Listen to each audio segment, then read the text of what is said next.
Hello, my name is Tyler Gleckler, and welcome to the Wiser Tomorrow podcast. Today, I'm delighted to be bringing you a conversation with Dr. Jared Henderson. Jared hosts the YouTube channel by his own name, Jared Henderson, as well as is the co-host of the Classical Mind podcast, both of which cover everything philosophy, literature, and more, and I highly recommend both productions, and they'll be included in the description of this episode. Jared received his PhD in 2019 in philosophy with a specialization in the philosophy of logic and language, and this is something we had the chance to discuss during our conversation today. In general, Jared and I had a wonderful conversation and were able to cover a lot of ground. Some of the topics discussed include artificial intelligence, of course, from a more philosophical perspective rather than a more scientifically technical perspective, as has been featured on the podcast more recently and will be featured in upcoming episodes. We also talked about the state of modern media and the accompanying consequences on the state of discourse, particularly in America, as well as the discussion of finding meaning in our lives, ending with a bit of a friendly debate on nihilism, which I hope you all will find as fascinating as I did. So in general, speaking with Jared was an absolute pleasure, and as we say towards the end of the episode, hopefully this will be round one of two or more, because there's so much more to talk about, and I think it's fun to get into some of the philosophical debating, and especially being I'm punching quite a bit above my weight class with somebody like Jared and with his background. But it's a lot of fun. I hopefully everybody will find it as interesting and entertaining as I did. And before introducing Jared officially, let me just say that there's a big oopsie on my part in this episode. As you'll see, there's a notable decrease in the audio quality going from this introduction into how I'll be sounding during the remainder of the episode. Thankfully, Jared does more talking than I do, and his audio quality is phenomenal, so hopefully that makes up for it a little bit, but apologies for sounding like I'm inside of a tin can for this episode myself. So without further ado, and any more mistakes, please welcome Dr. Jared Henderson. Okay, I'm here with Jared Henderson of the YouTube channel by the same name and co-host of the Classical Mind podcast. So Jared, thanks so much for coming on. Yeah, absolutely. Thank you for having me. So I will have given you a thorough introduction leading into our conversation, but I think it'd be best if we could start, if you, in your own words, could give yourself a bit of an introduction. Who are you? What's your background? And what are you up to today? Yeah, so my name is Jared Henderson. I am by training a philosopher. I have a PhD in philosophy from the University of Connecticut, where I specialized in philosophy of language and logic and a little bit of metaphysics. I left academia after finishing my PhD and I now work in tech. But I think most people honestly know me as a YouTuber and kind of at least a wannabe writer, where I make videos about philosophy and about books and about how all of these things can kind of be part of a holistic intellectual life and a life of like flourishing and personal development. And, the writing that I do is roughly in that same vein as well. One thing that I think even I found a bit surprising and certainly interesting is the idea of a philosopher in industry. Because I think, of course, most people just think of academia and scholarship and so on. So obviously, feel free to keep your own employment details private. But in general, what is the role of a philosopher in most industry positions? And do you think more companies could benefit from having such roles? Well, it's not as if I got hired to be a philosopher. It's just that because I was a philosopher of language and at least a little bit of a logician, I did enough formal work, so I was doing stuff that kind of intersected with either linguistics or mathematics, that I could like very easily transition into something like in the tech world. I happened to have started by working at an artificial intelligence company that wanted people to do a kind of old school like symbolic AI stuff to like form these knowledge bases, and we would actually just write them, but you kind of need people who are trained to think analytically, who are trained to make distinctions, make often subtle distinctions, to imagine hypothetical or possible scenarios and to see how those things could, come into play, or how they're going to like somehow affect whatever thing you're building or representing. Because of that, I was able to find a way in. And since then, I've only been out of graduate school for 3 years, I think. And because I've been out for three, or maybe four years, I've been out for 4 years. Because of that, I think I've just been able to kind of pick up skills as needed. One thing that graduate school does very well actually is teaches you how to learn things very quickly. And so you can just learn whatever it is that you need in industry. As for whether or not people could benefit from hiring philosophers, the answer is probably yes, for a couple of reasons. First of all, I should mention that, like, compared to, say, someone with even a bachelor's in computer science, we are very cheap. And so it's actually not a bad investment. But also, I think that that kind of abstract thinking, really thinking about what most people would consider to be strange scenarios or, weird hypotheticals or something like this that are so easily dismissed, those actually end up being pretty important when you're building something or designing something, or when you're just trying to run a company. So, it can be actually quite beneficial for basically everyone involved. Do you think, with a lot of the developing technologies, AI being, of course, the most notable, that we will see more and more philosophers in the ethics team and department across these companies? Because if there's a time in recent history where we've needed them, it's now. Yeah, and it's a little strange to me actually that a lot of AI ethics done within particular companies doesn't seem to be done by philosophers. It seems to mostly be done by people with data science backgrounds or machine learning backgrounds, and then they get these kind of parameters by which they kind of want to operationalize like an ethical theory. Basically, it's usually based on something like Rawls, but it's often informed by basically old Supreme Court decisions about disparate impact and things like this. And they have tried to do their best. And in a lot of ways, they do very well. But I think that philosophers should be part of that conversation. I think it'd be good for them. And I think it's a way for philosophers to remind the world that their work has actually always been relevant. There's always this talk sometimes about philosophy, like philosophers should go and make things relevant to the world. I actually don't actually subscribe to that line of thinking, which might sound a little strange considering the YouTube stuff that I do. My view is actually that it already is relevant. People have just forgotten that it is, or never have been informed that it's actually relevant in the first place. And so this is maybe an opportunity to at least partially bridge that gap. What's also interesting is philosophy's distinct from many other disciplines in the sense that, fields like chemistry, economics, psychology, and so on are, at least to a larger extent, sort of outside the scope of the average person, where philosophy is sort of is omnipresent and hyper relevant for everybody. So it seems it's a false premise because from the outset it's there's no onus on the philosophers to make things interesting. Philosophy is your life. It is the way you understand and think and conceptualize. So it seems a bit silly to make that argument. Yeah, I do think that is interesting, right? Because in one sense, we do have like expertise, right? Like we, in the sense that you go and do a lot of training and stuff like this to think in a certain way, and yet the subject matter really is kind of critical for everyone. And so the idea that there wouldn't be some people who have never had philosophical thoughts or something, that if you meet someone who's never had a philosophical thought, I mean that's a genuine rarity. Like there are always people I meet who like want to tell me their philosophies of life or something when I kind of reveal to them that I'm a philosopher. Now, of course, most of the time when they do that, it's underdeveloped, right? Because they've been trying to think about stuff, but maybe they haven't really developed those skills to think about all of the different ways of making it a little more rigorous, or trying to draw connections between other ideas, like the kind of skills you pick up from just doing it more. Um, but they still have been thinking about philosophy, and they're still like sort of they're trying to do that thing, and they're understanding actually that we want to ask big questions as we go and just like live our lives, right? Whereas that's not always true for like physics. There are lots of people who just could get by basically their entire lives without ever explicitly thinking about physics. It's nice if they like understand the idea of like cause and effect and roughly conservation of momentum, minus like friction or whatever.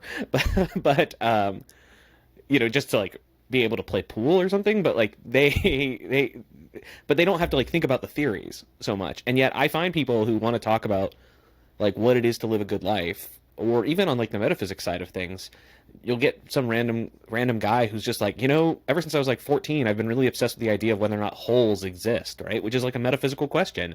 And I think it's cool that they ask those questions.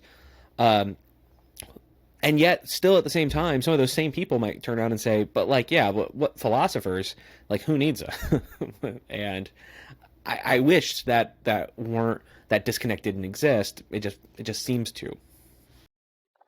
I guess it's a double-edged sword of philosophy because I think a lot of the things that cause those things are sort of the advantage. Because if you consider, philosophy as in some sense, a very low barrier to entry, it doesn't necessarily, or at least always, build upon itself. You can sort of selectively choose the topics and start from the bottom of that topic without having to, again, physics being the go-to example. You have to start at mechanics and then go to electromagnetism if you want to understand the things at the end of the line. Before I forget, because this was a very natural progression into from AI to your ChatGPT video, I should also mention that when I'm not doing all of the attempted content creator stuff, I'm working as a writer, mostly freelance, trying to develop my own agency, et cetera, et cetera. But I empathize very strongly with everything you were saying about how ChatGPT feels often as if it's robbing my creativity or the opportunity to develop a new skill. Because whether it's, SEO optimized meta descriptions, meta titles, or even titles and descriptions for this podcast, and I constantly flip flop between this is the best thing ever, it's the ultimate scaffolding tool, I can draft and work things through so quickly, and this is slowly taking away from all creative abilities that I have.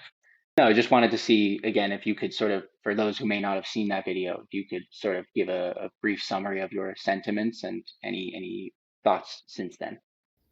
Yeah. So on the one hand, ChatGPT is like this amazing step forward in AI.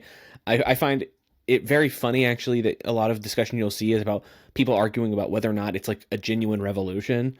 And I think that the fact that they have to have that argument tells you just how good it is.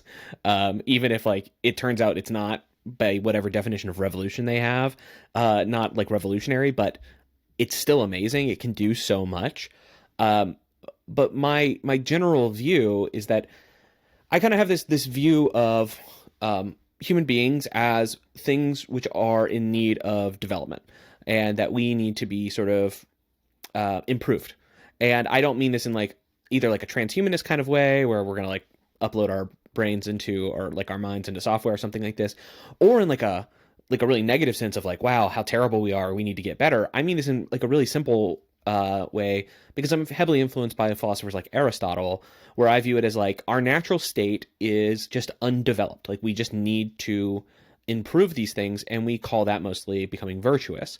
Virtues can be thought of as basically the conditions of human flourishing or the development of like skills for life. And in some ways, being prudent is a skill, being courageous is a skill, being charitable is a skill because you need to know how to do it without like overdoing it in a way that actually turns into another kind of vice.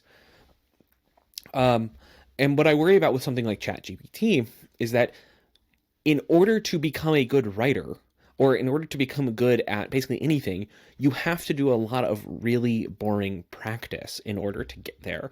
You have to be willing to slog. I was a drummer in like elementary school and middle school and stuff, and like in a percussionist in like bands and stuff, or like in our orchestra.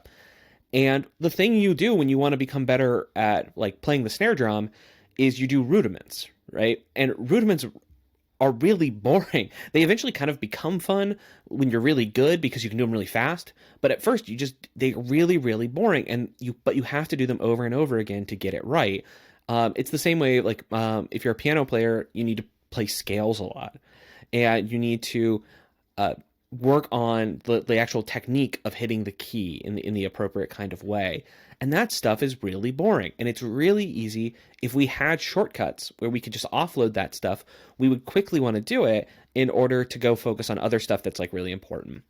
My worry about ChatGPT is that what we're going to do, and I do this too sometimes, right? Because like I have access to ChatGPT. I want to use it for titles and descriptions for videos all the time. Though I will note, I actually think ChatGPT is bad at writing YouTube titles. We could talk about that later if you want it. But if I ask it to do all that stuff for me, I'm not actually developing any skill, right? I'm just like offloading the work. And one thing is that that might just be a skill I need to develop. What happens the day that ChatGPT like goes offline for a while and I need to put out a YouTube video?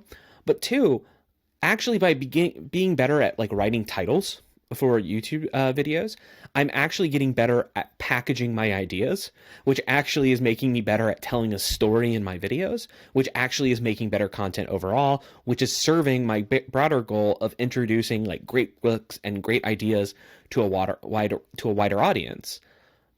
So actually, by letting ChatGPT do the boring stuff, I might be making my stuff in general just worse. And that's the kind of worry that I have. And I think this applies to almost anyone who wants to use ChatGPT, except for there's a certain kind of writing which no one wants to do, and we all act as if it's necessary.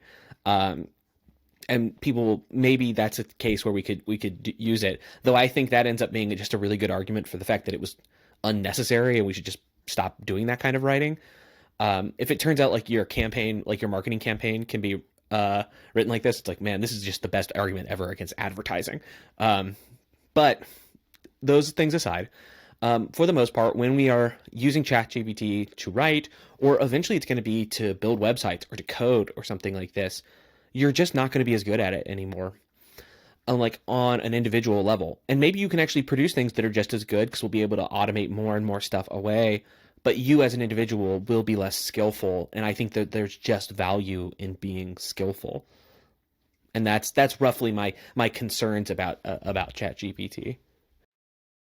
Yeah, to play devil's advocate, sort of for the sake of argument, and you touch on this a little bit in the video, is you compare it sort of to a calculator. And I don't think there'd be any mathematician, I'm sure there may even be phenomenal mathematicians in topology and all of these abstract higher level mathematical concepts who can hardly multiply and divide in their head. So perhaps it will just optimize these, what we will eventually see as these rudimentary basic steps, so that we can focus our efforts and all of the creative time on the higher end side of the creative tasks. So that is a good point, because I do bring up calculators. My point in the video being that none of us can multiply or divide in our heads very well anymore because we grew up with calculators. Um, or similar, I think the other example I use is I can't remember my wife's phone number because I've just always had it stored in my phone, which is actually very inconvenient sometimes. So I really should memorize that. And so those are well taken. And in fact, I would also even strengthen your point. I hung out with a lot of math professors when I was in graduate school, and none of them could, divide a bill up or something. If you're trying to split the check at a bar and you've been drinking with like philosophers and mathematicians, the philosophers are going to split the bill every time for you because the mathematicians have forgotten how to do addition or something like this. But they can tell you all about the set theoretic structure of arithmetic super well. And so, yeah, there is a sense where some stuff can get offloaded. But I think probably in the case of those mathematicians, they actually did have those skills at one point. And then what happens is like they've kind of atrophied because they haven't had to use them in a while because most of their work does not involve this sort of stuff. Um, what I actually kind of wonder about is as things get more and more developed, do we lose out on like great mathematical thinkers because they never had to do any mathematics manually, basically, or on their own, and it was always assisted? Because without developing sort of those intellectual muscles, are they able to go off and like prove those really novel and interesting proofs in topology or something like this, right? Uh, and that in part's kind of an empirical claim. It's more of a worry about what the future might end up as, rather than me saying this will certainly happen. Um, I'm not dumb enough to predict the future, but the worry is that if you always use these kinds of tools, like what will you become later on? Like, can you ever become this? And let's focus on like fiction for an instance, because like I'm a writer. I'd love to write a novel one day. I've tried many times, and I'd love to actually make it work one day. And I have found that, for instance, even writing a lot of YouTube video scripts has made me worse at writing fiction, because what I've had to do is start learning how to write in terms of like 9 to 15 minute increments in a way that quickly presents an idea, and also because we're mostly on the internet, in a way that doesn't offend most people. And I find that it actually just makes you less interesting as a writer to then try to develop a novel. So I think that because I've kind of trained myself to think in terms of YouTube videos, I already am losing my ability to think in terms of a book, whether that's fiction or nonfiction, really. So the even just that switch, right? Even that switch alone has already kind of atrophied some of my writing muscles, and I have to like think of ways to keep those in like decent condition. Now add to that as if I were using ChatGPT to write all of my YouTube videos as well, and then all I was doing was like touching them up or something. I think I'd be even worse, like in an even worse position. The alternative argument you might consider, and I just had to think about it probably, is like, what if you let ChatGPT write all of your YouTube videos so that you could just spend more time working on like your novel or something? And maybe that's like ends up being the answer, to which I just say I'm skeptical, but we're getting quickly into the realm of like actual empirical issues outside of sort of purely philosophical. And so I'm willing to say I could be wrong, and maybe, we'll enter this new glorious realm of great mathematical proofs, and we'll finally have another great American novel or something, but I'll believe it when I see it, I guess.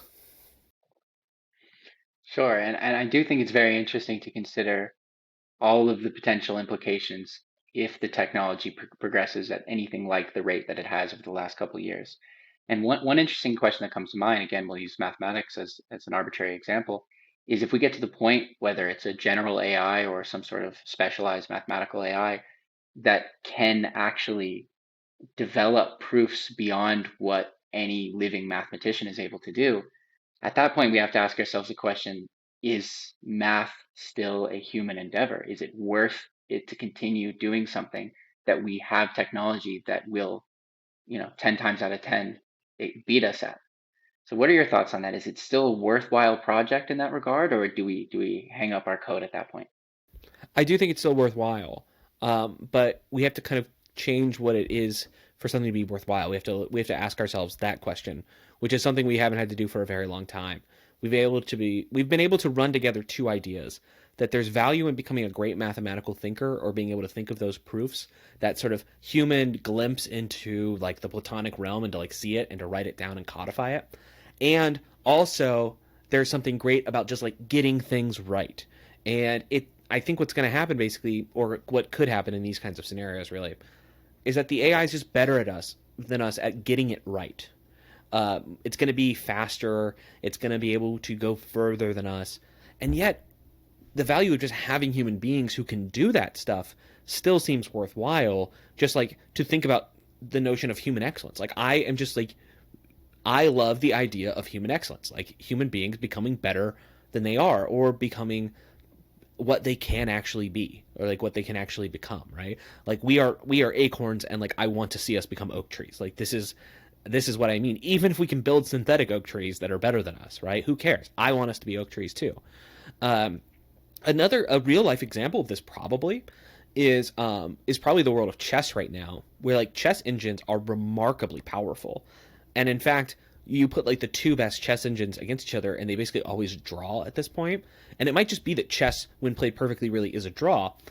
And also, it's really hard for even like the best grandmasters to beat the best chess engines if the chess engines have enough computation time. Uh, um, and the worry is that actually, if you shorten the time control, so you have to play faster, so the engines don't have enough computation time, human error goes up too, right? So it's already to a point where, like right now, there's a World Chess Championship happening, and as you watch it, you'll have multiple grandmasters commenting on the games. They have the computer evaluation bar running the whole time, and sometimes you'll see a great grandmaster say, "Oh, the computer says that was a bad move, but I don't see it," and then he has to think for a minute, and then he sees it, right? We've already hit a point where computers are better than us at chess, or if they're not actually better, they are so close to being better. And yet I've probably never been more interested in chess than I am like right now. And I think that's the same. There's a huge chess boom, right? You have like tons of people who want to play chess all the time. And that suggests to me that they're still interested in becoming like great players of this like really ancient and amazing and beautiful game. Even if it turns out the computers can always beat us, well, the way that it's kind of developed there in the chess world is that like, you have to be skillful in how you can learn from it rather than giving up. But also, very critically related to my earlier point, in the chess world, beginners are kind of always advised, don't look at the engine, like don't look at the chess engine, or else you'll never learn how to think through a game on your own, and then you'll actually never be a good chess player. Yeah, it really is a double-edged sword. And I think one of the most interesting points for me is, as you said, perhaps AI will prove itself to just be better consistently or overall at getting it right. But, one thing that comes to mind, recently I just read Blood Meridian, and I it, I kept having the thought throughout the whole book, is it possible an AI would ever be able to produce something like this? Like there's nothing right about it. There's nothing really sensible about it. From the way it's written, from the subject matter, it's something that I have a very hard time imagining how any computational system could come up with. So, and secondly, do you think philosophy provides any insights as to whether or not these technologies could ever reach the point to really understand or even be able to mimic something like that well? Yeah, so two points. So because I don't think that philosophers have good theories about how the human mind works, or I should say this, we don't know definitively because we have lots of different competing theories. That probably makes it really hard for us to then compare the human mind to these like inorganic minds or whatever it is that you want to call them, these artificial intelligences. And that makes it really difficult to even assess it, right? But I guess the way that I kind of maybe find some hope in this is I could say maybe, in fact, an artificial system could one day write Blood Meridian 2, right? Or something that's so captivating in that maybe it doesn't mimic Blood Meridian. In fact, importantly, I would think for the example, it shouldn't mimic Blood Meridian. It should just be, it can make its own thing, right? That strikes us as so interesting because we've never quite seen something like it before. Maybe a system could do that. Maybe an artificial system could do that. But I don't think actually, kind of crucially for me, that doesn't take away from the fact that Cormac McCarthy exists. And Cormac McCarthy can produce something like Blood Meridian. So a creature like you and me can produce Blood Meridian. And that is, I think, kind of crucial. I mean, think about like early like cave art, right? We see this from our perspective, it stinks, right? It's like not good art. It's like got bad senses of proportion and dimensions and stuff. And in fact, sometimes if you just like smear some mud on a cave, it kind of looks like some of that art, right? It doesn't. And I say this as like, but what's dramatically amazing about that art is that these are human beings like learning to make sense of the world. Like these are like our distant ancestors learning to make sense of the world, and what they do is they learn to start representing things that are in the world in their own kind of way, and it kind of grows and develops, right? And so the fact that, for instance, it could sometimes look like random bits of, natural materials that got smeared on a wall, which is not true for all of it, but I think you get the idea. It's just amazing that they did it, right? So in a way, I think what's kind of changed in my way of thinking as I think more and more about ChatGPT or artificial intelligence or any of this stuff is like, I don't feel particularly threatened by any of that stuff. I think that people should be skillful in how they use it, and they should be kind of slightly conservative in that sense of like holding back a bit on how quickly they embrace stuff, incrementally adopt it and see how it changes things. But it's just kind of made me reflect on the fact that what I love about so much art or so many different like sporting events or something like this is just that a human being can do it. And I just love the fact that like we can, right? Another example to think through is like imagine that tomorrow an alien species appears on Earth, right? And for some reason the first thing we decide to do is to see how well they play baseball. Because because we're comparing all of the highest human arts with them, and so we show them baseball, and it's like just this beautiful form on this field.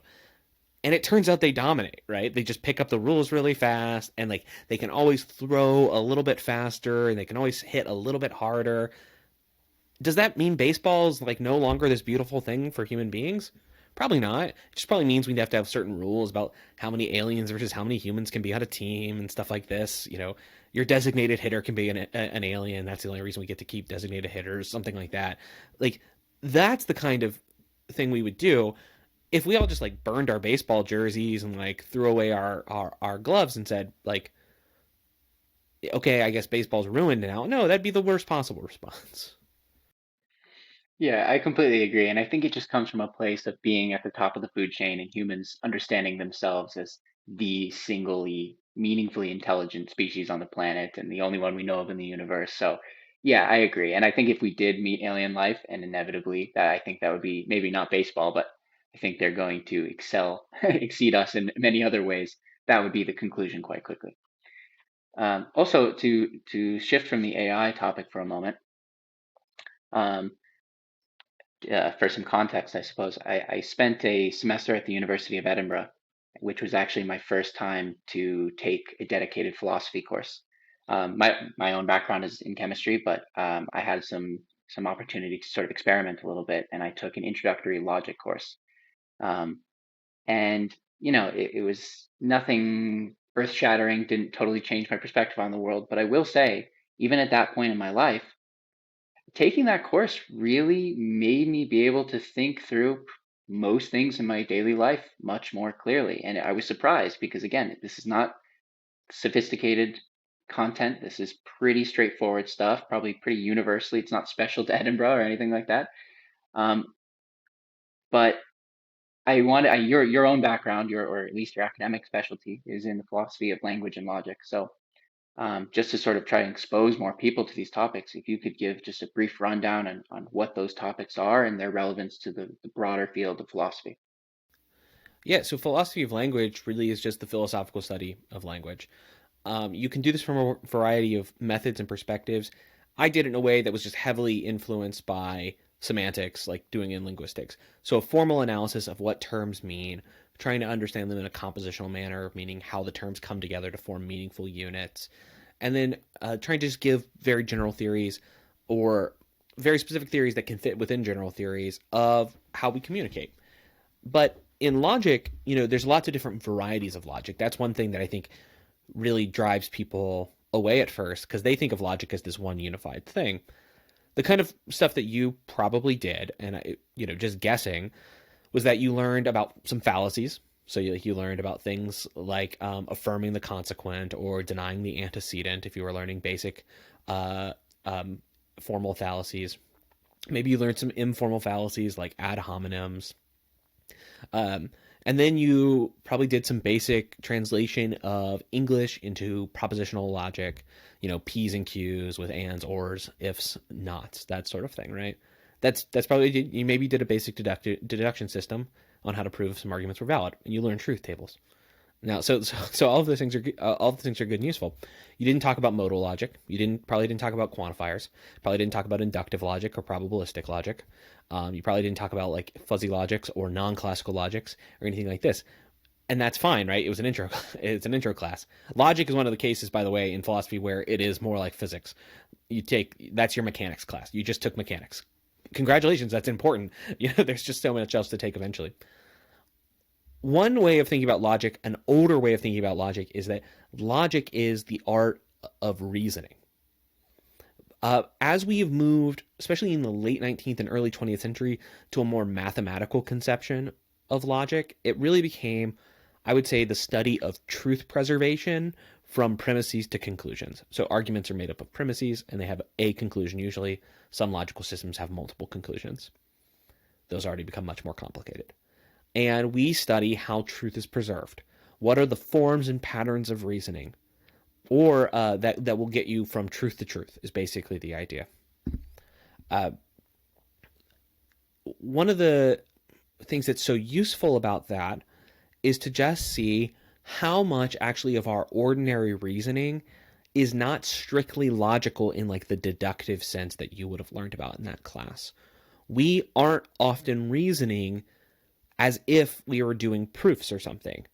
And that's fine. It turns out that's really, really good, because if we were, we'd never get out of our chairs, because we wouldn't be able to prove that like the ground existed, right? Like, and that if when we opened the door, it was going to open up in the same way. Famously, a great Edinburgh philosopher, David Hume, argues against induction, right? That we can't prove that the future will be like the past.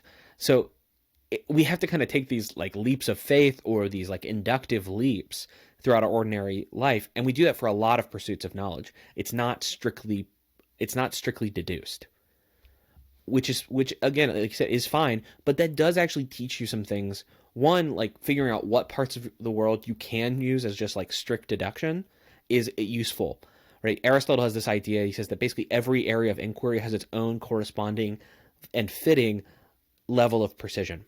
So ethics cannot be as precise as physics, basically, is one of the things you learn. So one of the skills of knowing when you're doing physics versus when you're doing ethics is to figure out how precise you are even capable of being in the domain. And another way of thinking about it is, in what domains are you capable of even using just deductive logic versus using all of these extra logical assumptions, or heuristic rules that are going to kind of get you to help you to survive. And being able to separate those two is already a pretty valuable task when you're just trying to think about the world. When you're just trying to think about it. There's a heuristic rule that basically goes like, if you're walking in like the savannah and you hear a rustling in the grass and it looks big, run away. Right? That's not like strictly logical, right? It's just like a really good rule that gets cited in the literature actually on bias and stuff. It's a good bias to have in the sense that it helps you not get eaten, right? Like that's like by a lion. This is basically the anti-lion bias that we all carry around, and that's fine. That's good. It's just not logic, and being able to separate logic from those other forms of reasoning is quite powerful. So, following that, one question that I would like to ask to sort of apply your knowledge to, I suppose, and I'm sure this is something that you spent a lot of time working and thinking about, is how would you make the distinction between truth and meaning? Oh, okay, yeah. So truth is, well, it's one way of putting this nicely is that there are things that are meaningful that aren't true. And by this, I mean in the semantic sense of meaningful. Meaning here, like as in they carry some content from speaker to listener. And there are lots of sentences that we say on a regular basis that aren't true, but are meaningful because you understand what I'm saying. Or use it to carry around our conversations or something like this. But they don't actually describe the world as it is. I would say that basically something is meaningful in that semantic sense if it describes a way that the world could be. So it's a modal term, importantly. That's hard to fully defend because it ends up saying that anything that's a description of an impossibility is actually kind of meaningless. But it's sort of the dominant theory of meaning amongst a lot of like semanticists and philosophers of language these days, because it just makes things really easy when you're writing your theories out and stuff. It's really compelling, and that then what is true is a description of the world as it actually is. So the what is true should just be a subset of what is meaningful in that sense. There's also maybe like an existential sense of meaning. I talk about that sometimes on my channel. That's a separate thing. We would just have to, like a good analytic philosopher, I just want to distinguish the two and say that's an ambiguity between those two things. If I was a really good analytic philosopher, I would insist on calling one of them like meaning and the other one like meaning star or something like that. But yeah. Yeah, I wanted to actually get into. I think you were referring to your most recent video, or at least one of the videos that checks that box.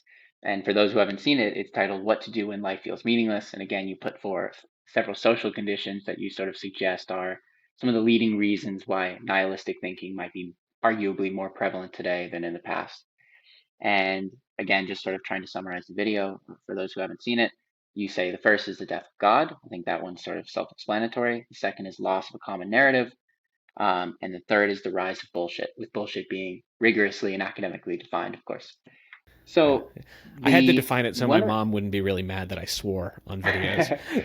no, Yeah. I actually, the definition that you cited, so actually, let me clarify. Was that the definition put forth in the book, or was that your definition of bullshit? So Frankfurt's definition of bullshit speech is speech which is just unconcerned with the truth, basically, and that the bullshitter is someone who wants to persuade you to their way of thinking without concern for the truth. I expanded it slightly to also talk about stuff that was just like pointless, so true things that you could say, but that have no importance attached to them. That allows me to say things that like entertainment news is mostly bullshit, that kind of stuff, and it creates a nicer link with also the work of the anthropologist David Graeber on his stuff on work. But I was basically building on Frankfurt's definition from that book. Well, I love the definition, and one reason that I do is I think, and it's a whole rabbit hole from here as far as I'm concerned, because I think this is something that everyone can more or less agree on. I think if most people heard that definition, they'd go, exactly. Whether you're talking about left wing, right wing, religious, not religious, whatever flavor of person or perspective you might be, I think that's a starting point everyone can begin with. What's interesting to me is obviously where everyone starts pointing the fingers is going to be completely different. And a secondary question that to me is quite open and I can't really put my finger on is the people, the bullshitters who are trying to persuade you of something without being concerned with the truth. You know, there are sort of two camps, broadly speaking. One in which that they're earnestly trying to convince you of whatever they're trying to convince you of because they sincerely believe it and they just haven't done their due diligence and considered the why they should believe that's true or not. The other camp is the people who are just sort of nefariously, they have whatever motivation to convince you of what they're convincing you of, and they know it's not true. And, obviously, both camps exist, but I'm kind of curious to get your thoughts on which is sort of the priority or the larger group. Yeah, so I think that um, the people who are out there to like actually like nefariously mislead you, in a way, I actually kind of don't want to call them bullshitters. I actually just want to call them liars in a way because like they recognize that the truth is important, but they're like going to lie to you right now in order to like get you to agree. But the bullshitter is someone who just like kind of just doesn't care about the truth. Like they just like kind of just they're just like riffing or something, and I think that Frankfurt actually says actually that bullshitters are more dangerous than liars because at least liars share with you a common respect for the truth, but they sort of just like they see that it's important and they've just chosen to go in the opposite direction or something. The way I think I would put this is that probably those who are out there to just like nefariously mislead you thrive in conditions when everyone else is okay with bullshit. So so as people are more okay with just like trying to persuade people without caring about the truth while they're okay with like more bullshit kind of circulating around, it makes it easier for those who are of like a nefarious intent to kind of swoop in and kind of thrive in that ecosystem, right? So I wish probably that we had a more conscientious just environment in general about the truth and that people wanted to just talk to each other earnestly of like to try to figure out the truth and to talk about their disagreements in a reasonable way so we could talk about how we could come together or how we realize we're never going to agree, that kind of stuff, because I think that makes us a little more resilient to people coming in and just like stirring up stuff to like get you mad and then also to like mislead you in like important ways, right? um I think that we right now one of the terms that gets used all the time is like misinformation or like disinformation like online. I don't love those terms because I actually think they're very hard to define. I don't think anyone's actually defined them very well. But I will say this: there are only like some small groups um, that actually want to intentionally mislead you by going like online or something like this and like spreading falsehoods. Um, but they can do it insofar as they succeed because there are so many other people who spend their whole time online just like talking as if nothing matters, right? Like those other people can kind of slip into the noise and then try to like manipulate it in a certain way. And so I think really we need almost like a kind of cultural revival of caring about the truth, and caring about rational persuasion as well, trying to persuade people on reasons in order to fight back any of that stuff about people like intentionally misleading you. Because, like I said, that's the environment that allows them to thrive. Well, that was exactly my next question is what do you have any sense of what has brought us to this point? Because it seems very weird that we're sort of just diffusing away from caring about the truth and reality. I mean, these are the foundations of our society and of our world. So I the number one question I just cannot find a good answer to is, what is the cause for this shift? Yeah, so that's a very good question. I don't know if I could come up with. I don't know if I have a, an exact causal relationship that I could like point to and say this is the thing that did it. Definitely. I think that one of the things that has caused this, though, that's at least a contributing factor, is just the level of sort of competition in media that now exists, whether that's online or across like cable news or TV in general, YouTube, like all of this stuff, right? You can now kind of just like pick the exact things that you agree with already that will then sort of just be filtered to you, right? Because of this, we're not used to like being challenged in our beliefs in a lot of ways. I mean, also, at least in the U.S., we're in an incredibly polarized society. Not just in the sense that like we all like disagree with each other. To be frank, Americans have like always like viciously disagreed with each other. We fought a civil war very quickly after the country was founded, but what's distinctive now is that people keep sorting themselves, and so that based on where someone lives roughly what their politics are, and you roughly know a lot about them actually based on like their location. What that suggests is that people are actually moving to live by like-minded people, and because of that, in our ordinary life we don't encounter lots of people who disagree with us either, right? So we don't encounter people who disagree with us on a regular basis, or who we can have friendly, rational, reasonable conversations about big topics that matter, right? And then the media that we consume gets to be kind of filtered in a way. And the thing is, though, that if someone like was going to say, "Hey, I'm going to create a podcast where I bring on like two different media figures or like political figures and have like a toned down, normal, friendly but serious, and sometimes maybe slightly hostile, but at least like we're never going to throw punches, kind of debate, right? How well do you think that would do? Like, how well do you think that would thrive? And the answer is probably pretty poorly, right?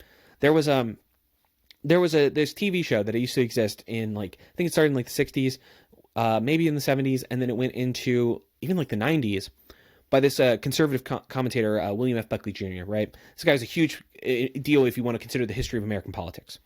And he had a show called Firing Line, and like once a week he had on like one or more guests and they like debated stuff. You can find all the old episodes online, so you can see like him interviewing Groucho Marx or like Christopher Hitchens or something like this. There's only like one clip that like has gone viral from that entire show that's still there, and it's when William F. Buckley like calls someone a slur because he gets really mad, right? That's what people now like want to see, right? Because they laugh at it, right? You could look at that whole back catalog and you would sometimes see like a genuine communist and like a free market libertarian like arguing pretty heatedly in a way without any of that stuff, right? You could see them like arguing quite a bit, and I actually just don't think that kind of show. I mean, that show was on public television and it never had to get huge ratings, and it just kind of existed mostly because a certain kind of class of media people liked it, I think. That kind of show, I mean, would it do well on a rating starved TV environment? Probably not. Would it do well on YouTube? Probably not. The only way it could exist is basically if like a think tank or some nonprofit decided to fund it knowing it would lose money, right? Like that would be the only way to get it. And then you just have to hope that enough people eventually watched. So much of our media environment just demands controversy, demands emotion, demands something to grab your attention, that concern for the truth, frankly, the truth is often nuanced and complex and hard to explain in full detail without being kind of slow and boring and sometimes people would say mundane. And so without that, right, people because like the truth is hard to explain and it would take time and is slow and it's inconsistent with some of these entertainment values, entertainment wins, right? Entertainment is the thing that wins, pretty simply. I sometimes get this criticism on some videos of mine that my videos should be shorter. And sometimes I'll admit there are parts you could cut out of my videos, But I've never made a video that's longer than half an hour, and almost all of my videos are under 15 minutes. And it turned out this person wanted videos from me that were like 3 minutes long. And I was like, you can't develop an idea in 3 minutes. You can't, you can't see where the truth takes you when you try to earnestly pursue it in 3 minutes. I don't think I can do it in 15 minutes. I have to work really hard to condense it down to 15 minutes. And now add that you can only do it in 3 minutes, and you have to have like in a 3 minute video, you have to have say uh, 80 cuts, like 80 jump cuts, and you need to have a couple of effects, and you need to have some music. You like add all that together, and then tell me how much rational discourse you get done in those 3 minutes. Almost nothing. Yeah, it's fairly disheartening. And the natural next question is, how do we get our society back to a place, or if it was never at that place, to a place where people value that type of dialogue and those types of conversations? And I think each natural next question, I think, gets, you know, exponentially more complicated, and there's many more parameters, many more things to consider. So I mean, it's tough. I'm sort of an optimist in this regard, where I feel that on a long enough timeline, at least, it will trend that way at some point in the short term. I don't know, but I do feel, maybe unjustifiably, that the inevitable trend line will be towards more productive dialogue, towards valuing truth and reason. And I hope that what's happening now and what's been happening over the last decade or two is some quagmire of, you know, some growing pains of society. I, I try not to ever let pessimism win, like sort of in my head or my heart, right? So I want to agree with you there. I think when you think about like what you can do, frankly, the best thing you can do is just like talk to people on a small scale on a regular basis that you disagree with, and try to have like reasonable conversations with them, right? I try to pride myself actually on having like a wide variety of friends who believe many different things, and then I could have like a conversation with them where we like acknowledge our differences and we talk about these issues or something like this. I have this idea that I'm trying to develop in some videos where I call it like ideally, like if someone looks at your bookshelf, they shouldn't be able to figure out exactly what you believe based on what's on your bookshelf, because there should be enough stuff there that you disagree with. And sometimes this comes up when I make videos. I'll say like I'll quote like a Marxist, right? And I'm not a Marxist in the sense that like there's this huge like ideological infrastructure of Marxism you'd have to buy into to call yourself a Marxist, and and like I just am not on board with all of it, right?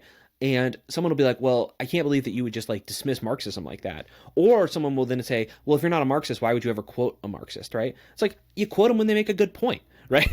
like that's what you do, right? Like you quote them when you agree with them or they make a good point, or you need to talk about it because it's an important point and you want to challenge it, right? That's what you do. That's called having a conversation. And ideas, we hammer out ideas by having conversations. So this idea that you should just like never talk to someone you disagree with, or that you should just not want to be, I don't know, curious about what people with radically different perspectives would have to say about something, that can really only be fixed starting with you, right? Like starting with you as an individual, you should be someone who models it, and then you try to have those conversations with as many people as you can, not seeing them, by the way, as like projects. I'm going to have some good conversations with this person, and then they're going to finally see what it's like to have a real meaningful conversation. A lot of it comes down to just treat them like a human being, right? I don't think that like our media environment that I like to complain about so much, one of the things that I hate is actually it doesn't actually treat us as human beings. It treats us as basically like pleasure seekers, like pure pleasure seekers who would just like want to be gratified for a little bit of time and then go to bed, which is like part of us, but it's not like the fullness of what it is to be a human being. And so it doesn't respect our full humanity. Similarly, when you're talking to someone, you should just see them as someone who has as much human dignity as you, that you want to engage with them as like a full human being. Meaning, what do you believe? How do you see the world? It also means when they're wrong, you can even say like, dude, that's crazy. Like, what do you mean? And then you have a good conversation afterward, and sometimes you walk away saying, I don't see how anyone could ever think that. That's fine too. Um, but the point is like you should at least be able to have the conversation. Yeah, certainly. And I think, as a philosopher, I have to imagine that you'll agree with this sentiment. But I think people have lost if anyone's willing to say, I believe X, then it's this unshakable, all nuances lost. The idea that they may have missed something, the idea that they may have missed everything is completely gone.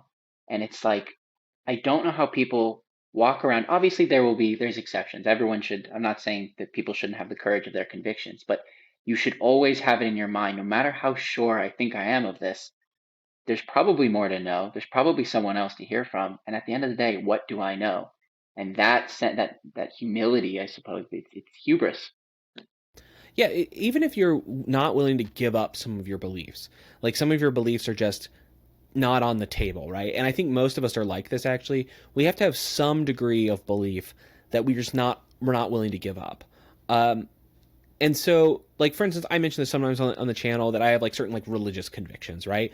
And I'm just like not willing to give those up in the sense that I've kind of built my whole life around them. Like my whole personal life would shatter.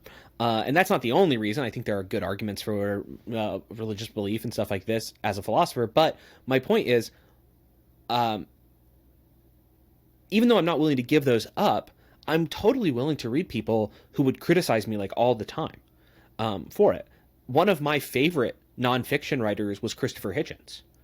Christopher Hitchens is most famously known as one of the new atheists, and I've been reading his memoir recently, and he'll all the time like maybe every 20 pages he's got like some insult about religion, and oftentimes they're funny, you know, and so and you should be able to read them, right? And I would have loved to meet Christopher Hitchens one day and to say like, man, here's why you're wrong.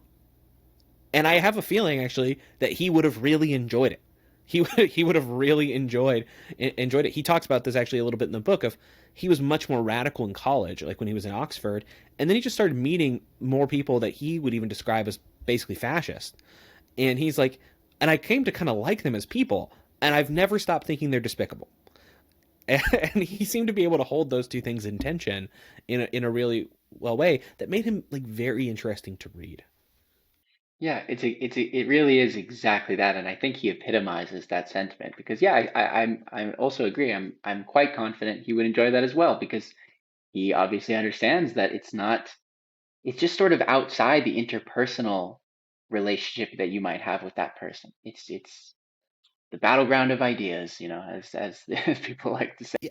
And even with the idea that ideas really do matter because they do have consequences, like for how we live or how something like this.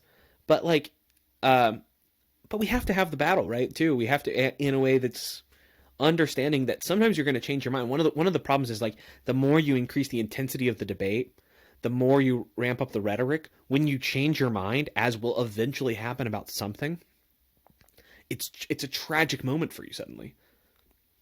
So think about like someone who has I have no one actually in particular in mind here, but think about someone who has like a political podcast or like a political YouTube channel where their whole thing is like they stream for an hour a day and it's about like here's what the other side did today and why it's bad. They've built up a whole audience based on anger.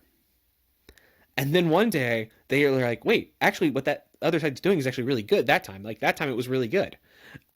They can never say it. They can never say it actually. That's the notion of like audience capture basically. Your audience then controls the message. They can never say it, which means that all the nuance is gone and also the ability for that person, the presenter, to be like an interesting thinker is now gone, right? Because now it's just going to be like whatever the party line is, that's what we care about. Because that's just going to make it easier for them to keep pulling a paycheck every week, because their livelihood depends on it, and that's actually not the best conditions for thinking. Yeah, and even when that you might get some acknowledgement from somebody like you're describing, it's sort of the broken clocks right twice a day type of mentality where it's very dismissive. It's not a full embracing of the fact that they may have made a good point and there's something to learn from there. So, um, it's actually pretty remarkable. I've gotten through a very small fraction of my questions, and I don't want to take too much of your time. I was hoping to touch on, philosophical theology and so on, but I will leave that perhaps for a round two. So I'll have one final question related to the video we were just discussing about nihilism. The other thing that I walked away from that video with is for me, just for transparency and clarity to give you some context, I'm an atheist. So the first uh, social condition is sort of NA for me. The loss of the common narrative, I certainly agree with. I think you make a very robust argument for. And again, the rise of bullshit we discussed. And again, of course, I agree.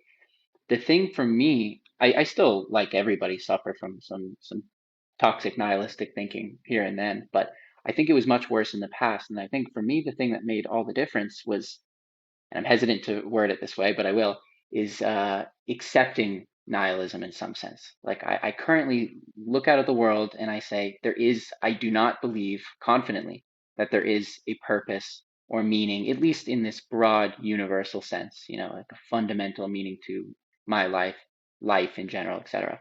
And that I think has sort of carved or paved the way forward for me to make my own meaning without obstruction. So I was wondering just kind of whether you agree with that sentiment, or if you think that was your video more saying here's sort of the tools to perhaps reject nihilism. Yeah, so I want people to just reject nihilism. So I appreciate this. I think now you and I get to demonstrate for a minute what we were just talking about being so important. I think you're dead wrong. I just think you're dead wrong to think that eventually what you can do is find your own meaning by like constructing your own narrative, because the kinds of worries that I have just keep coming up. It just goes like, well, one day that narrative ends. One day we think about like the vast meaninglessness of it all, or sort of it all. The narrative itself just gets to wither away into dust or something like this. Or the thing that actually really bothers me about that view is that it feels really arbitrary, because what happens is like I get to go find meaning on my own, but every time you find meaning you could have found it in many different other ways, and it ends up being a kind of weird relativism basically or just of the individual, right? The individual just gets to project his own meaning onto its own stuff. And the only way I think that's really out of of nihilism probably is to think that there is value in the universe, right? That there's value somewhere in the world that is not dependent on us. That's basically it. When I talk about like the death of God, for instance, it's not just about atheism. Actually, it's about a loss of sense of like purpose or teleology to the whole universe, right? So Aristotle would have had one of these conceptions of the universe, but not have been actually didn't believe in God in like a sense that we would now say it, right? And I think I use the Stoics as another example. So, and that's why one of my recommendations is like go find things that are beautiful, because I tend to think actually that there are things that are objectively beautiful. And I don't think beauty is purely subjective, just like I don't think morality is purely subjective. When I am like encountering beauty, right? Then I'm just like, wow, there's something out there that doesn't depend on me, that just is beautiful. And now we're in the realm of value. Now we're in the realm of meaning, and that can be really important. A point I didn't make in the video, but I think I could have made, but it would have been too easily misinterpreted, so I wanted to hold it out for a while, is actually another way to get past nihilism is to seek out or to rediscover like truly awful things in the universe. Because actually noticing that there are truly horrific events, and that gut feeling you're going to feel when you kind of read about them or something like that, you're going to say, oh no, that just is wrong. That isn't, it's not wrong because I've like projected my meaning onto it or something like that. It just is wrong. And now we're back in the realm of value and stuff like this. And now we got to really hope that on balance, there's more good than bad. That's the next part there. And I think maybe that segment is more powerful for some people because they're willing to accept that like there's nothing good in the universe except what they make good by their own kind of like construction, but they're not willing to accept that there's nothing bad in the universe, because just insert whatever horrific event or whatever terrible political program they oppose, right? We could come up with lots of examples. There's nobody actually need to enumerate them. The point just being there, that's like, oh no, but that just is bad on its own, and I could just never be okay with it. That's why I personally cannot buy into the kind of view the view that you're espousing is sometimes been called optimistic nihilism. Basically, there is no meaning. This is actually very freeing. I just get to make up whatever I'd like, and actually, I love it. Right? That's great. That's why I think like optimistic nihilism probably would have haunted me if I didn't find meaning elsewhere or something. I don't think I would have been able to go down that path. There is so much there. I wish I should have brought a notepad with me. Yeah, it's interesting for so many reasons. One is that it sounds. I mean, this is highly semantic. That's one thing I just should preface. The thing is, a lot of one of the things that comes to mind is it reminds me of the lion bias. A lot of what you're saying, because you're saying you can look at certain things and say there's just this ineffable but intuitively obvious badness, bad quality to certain things. But that seems to be a function of our hardware and software essentially, and that isn't necessarily how I would imagine or how I would think it should be across the universe for every potential organism at every point in space and so on. So, and but at the same time, to certainly give your response credit, is that I do agree. I I would say I would be willing to bet, like, if we could somehow find a way to encounter like 50, let's say 100 to make it a nice number, like 100 alien species that were capable of like higher thought, right? Not just like some bacteria that are living on some like tiny thing. I bet if we enumerated like a couple of aesthetic values for them that obviously have to be like sort of modulo, like their color perception and stuff like this, I think, and I'm going to sound a little wild for this one, that a few there would be some serious overlap between some of those values. Like I think like the beauty of symmetry, like symmetrical objects and stuff. I just have this like gut feeling there. That's not an argument. I'm just willing to go out there. Yeah. Yeah, sure, and I actually would think I would agree. I do think I think that I definitely am not someone who thinks that the nature of our being is completely arbitrary and every other alien species should be entirely distinct. I think there will be some convergent patterns there for sure, and I would agree.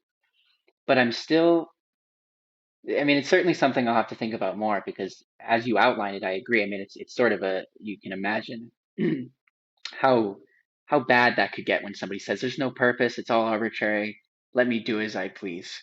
That's a very that's a slippery slope that scares me very much. And so I guess there are some guardrails on my own perspective that I may not even be at least consciously aware of. And what I would say is what you just said sounds like what a lot of people would say. Like, there's no purpose, let me do as I please. I'm just very thankful that no one actually acts that way. Like what I'm very thankful for is that of the many people who say that, they don't, or we've just gotten very lucky based on what it is that like pleases them, and they've just been like conditioned sufficiently there. I think people don't realize actually how radical it is to say there is no purpose. I can just do whatever. I can just like do as I please. Like how much that takes everything off the, like, all restrictions off the table basically, in a way that I find quite appalling. But that I can't. I'm not giving you the full range of arguments that we could have. Maybe if we continue the conversation another time, we can talk about that. But the idea being that um, I had sort of the suspicion that people who are explicitly nihilistic, where they say it, like they accept it, maybe it would count you, Tyler, as one of these people, don't fully live by that belief, right? Or like, so I think oftentimes our sort of like, we have beliefs and then we have sort of our revealed beliefs, the beliefs that are revealed through our actions, and they still kind of don't live like a nihilist, right? And that's the thing I'm, one, glad about, but two, what I'd really like to see as a philosopher is to think about, is it possible to use that as the basis for a common argument that kind of gets a lot of people out of nihilism? Because noticeably in that video that we're talking about, I didn't make any arguments on how you could stop being a nihilist in the sense of like, here are three premises and a conclusion that prove nihilism false, right? I haven't done anything to prove nihilism false, actually. What I've done is sort of state what you can do to escape that kind of thinking if you don't want to be there already. Because for a lot of people, nihilism is like a source of despair. For the person like you who says that they're actually happy to be a nihilist, it takes more work, and that's sort of the, maybe that's the next video. That's the follow up video or something like this, like why optimistic nihilists are fooling themselves or something. Yeah, I would very much welcome that video. A few final comments on that thought.